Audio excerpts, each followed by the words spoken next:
Today I'm going to do a little computer build.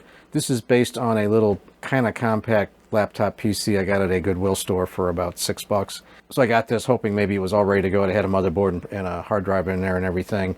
And so when I got home, it turns out the hard drive and the motherboard may have got struck by lightning or something, but I couldn't really get anything to happen. It would light up and everything, the fan would turn on, but I couldn't get anything to respond. I put a different hard drive in there and vice versa.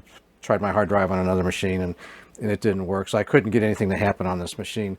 But I kind of like the form factor of this, and so what I did was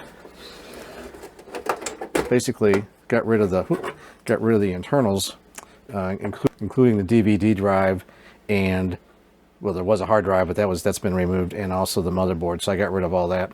So what I'm going to do here is the mini-itx. So I bought this MSI board to go in there. So this is a mini-itx board. It's an MSI 350 IA-E45. It rolls off your tongue. And it's got an AMD e350 in there. It's really a low power motherboard. I'm going to be using this primarily in my shop and in the garage. And I need it mostly for like YouTube videos. So if I'm working on a project, like a car, for example, I can refer back to the video or do a Google search or something if I need to. So this is a little less power than what the original processor that was in there. It was a Intel J1800. When you do a side-by-side comparison with the CPU boss and things, this board, at least this processor, doesn't perform quite as well. This has got 4 gigs of RAM on it that came with the board. I've got another stick of 4 coming.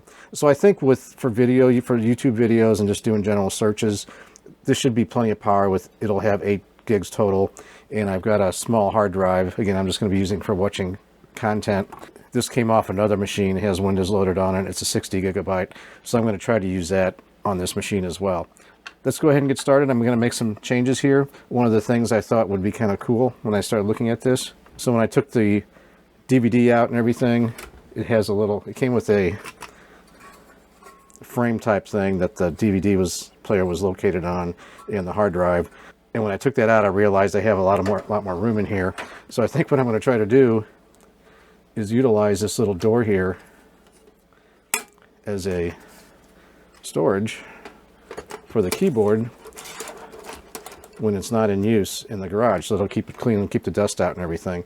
But I do want to build a little tray. Come back here. Gotta work out the bugs, but I want to use this as a tray. This part is a tray, and I think what I'm going to do is take off this bottom part, get rid of that, so I've got a little more room inside. I'm just going to mount the solid state drive on some Velcro in there, and that should be plenty secure. So let's go ahead. I think we'll move on to the garage and start do some metal work out there and start fabricating our little area for the keyboard and get our motherboard. I'm gonna go ahead and get the motherboard installed. So just so we know what we're trying to shoot for, is that'll be in there. And the keyboard will need to go right about there, but you can see it's going to need some support on the other end, and I don't want to go too far where it falls inside the body of the case and I can't get it out very easy. So we'll rig up some kind of a tray here or something that'll hold it in place.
So I got the machine all hooked up, and I was going to use Windows 10 initially because I thought that's what I had on my solid state drive.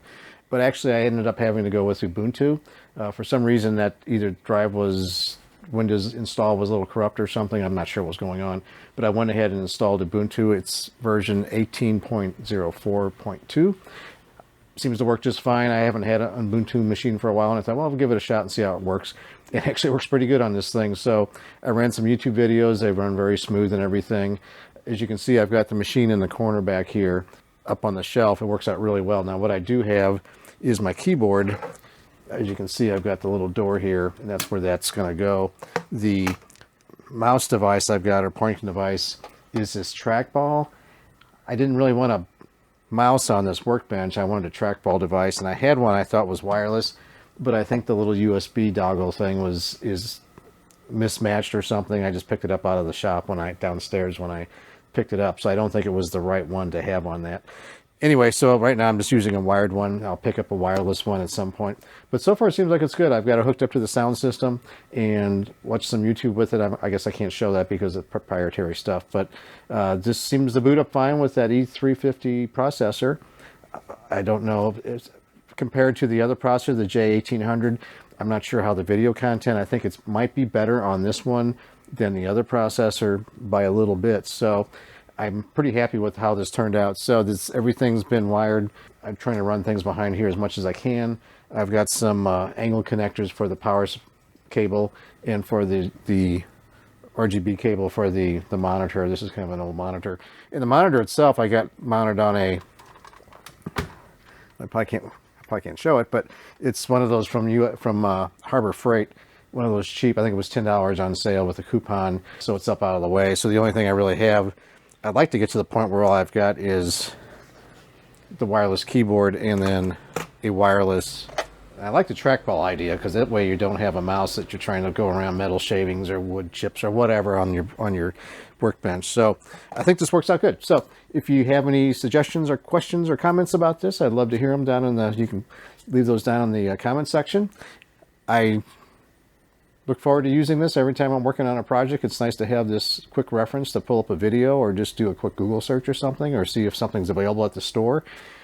That's about it. I hope you enjoyed this video. If you did, please thumbs up. And if you really liked it, please subscribe. So I'd like to thank you very much for watching.